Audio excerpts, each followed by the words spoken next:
women don't even like harmless men. They hate them. They like to claw them apart. You know, what women want are dangerous men who are civilized.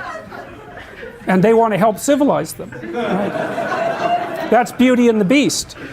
So, you know, I'll tell you a funny story, and only engineers could have come up with this, because they're the only ones that have the unparalleled blindness to social convention that would allow them to discover it.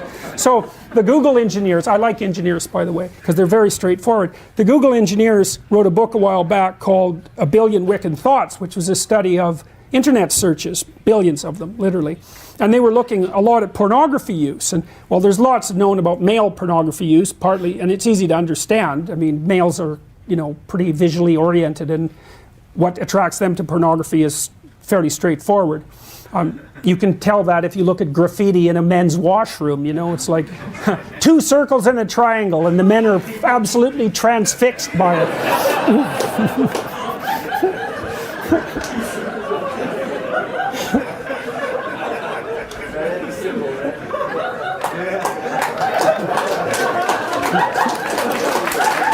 So, for women, the story is more complex. They use pornography too, but it tends to be literary, because women tend to like words more than they like visual stimuli. And so the Google guys tried to track down the archetypal structure of, well, they didn't use those words, of female pornography use. And so some of you know, how many of you know what a Harlequin romance is?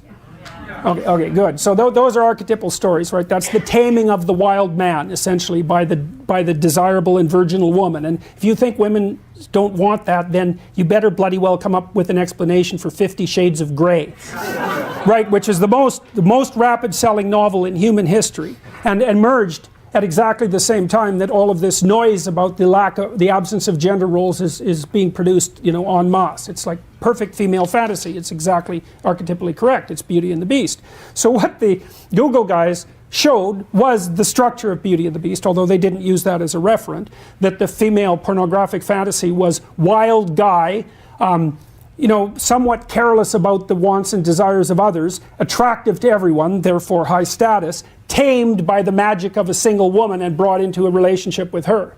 Okay, so, but here's the comical part. This just made me laugh, man. It was like, what were the 5 categories of most desirable male entity used most broadly in female pornography? Oh, it's so embarrassing. Women, you have to cover your head while I say this. Vampire, werewolf, billionaire, surgeon, and pirate.